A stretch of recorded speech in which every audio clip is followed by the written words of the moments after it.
दीर्घायु मास्टर्स। एक बात जो स्पष्ट रूप से परिभाषित इकिगाई के साथ सभी में समान है वो ये है कि चाहे कुछ भी हो वो अपने जुनून का पीछा करते हैं।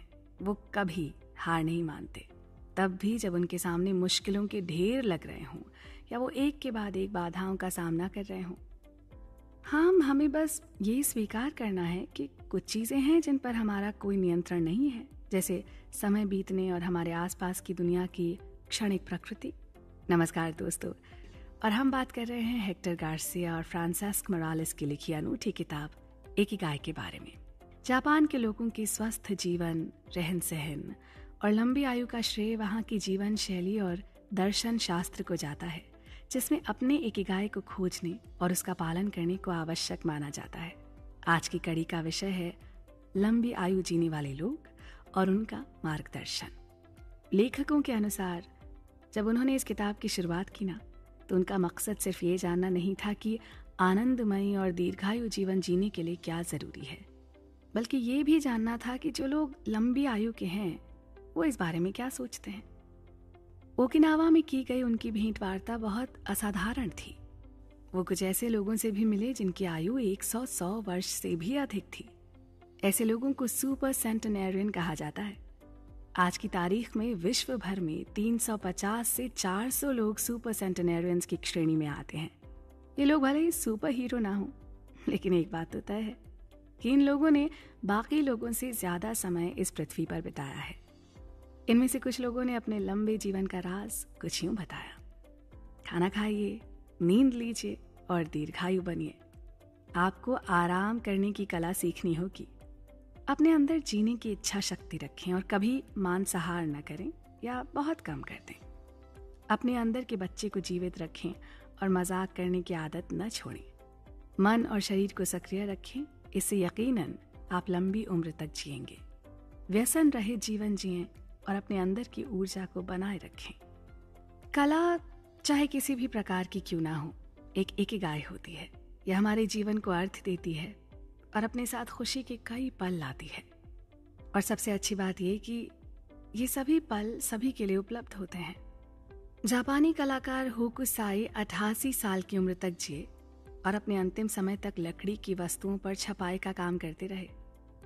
कुछ इसी तरह अभिनेता क्रिस्टोफर प्लमर 86 साल के होने पर भी काम के प्रति अपने प्रेम को व्यक्त करते हुए कहते थे कि अगर स्टेज पर काम करते हुए उनकी मृत्यु हो जाए तो दुनिया छोड़ के जाने का ये सबसे अच्छा मार्ग होगा।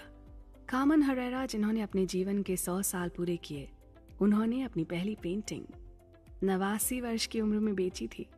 एल्सवर्थ केली, जिनकी मृत्यु 92 वर्ष की आयु में हुई, कहते थे कि उनके अनुसार जैसे जैसे उम्र बढ़ती है वैसे वैसे देखने और सुनने की क्षमता बढ़ती जाती है।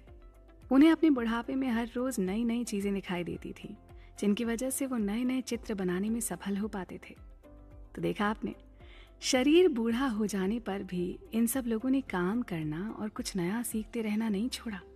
सीखते वक्त मन कभी भी थकता नहीं है और ना ही कभी आपको इसका पश्चाताप होता है। उम्र बढ़ने पर अक्सर हमें लगता है कि हम सब देख चुके, सब जान चुके और हमें अब सब मालूम है। लेकिन अगर आप कौन हैं, कहाँ से आए हैं और कहाँ जाना है जैसे विषयों पर आप पढ़ना शुरू करेंगे ना, तब आपको महसूस होगा कि आप कितना कम जानते हैं।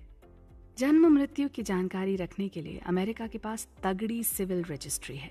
शायद इसीलिए यहाँ ज्यादा लंबी आयु के लोग होने के सबूत मिलते हैं।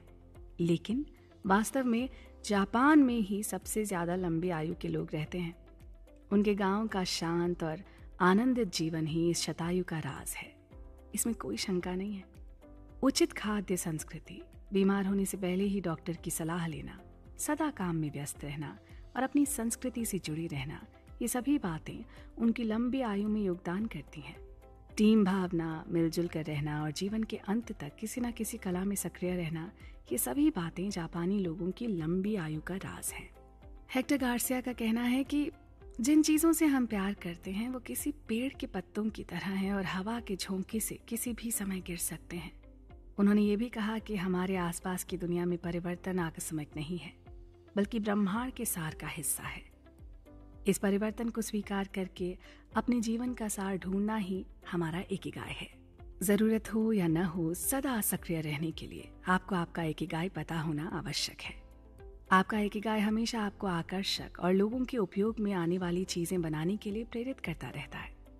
इस सकारात्मक और प्रेरक किताब के अगले भाग में हम जापान के शतायु लोगों की दी हुई सीख के बारे में बात करेंगे, तो आप बने रहें हमारे साथ।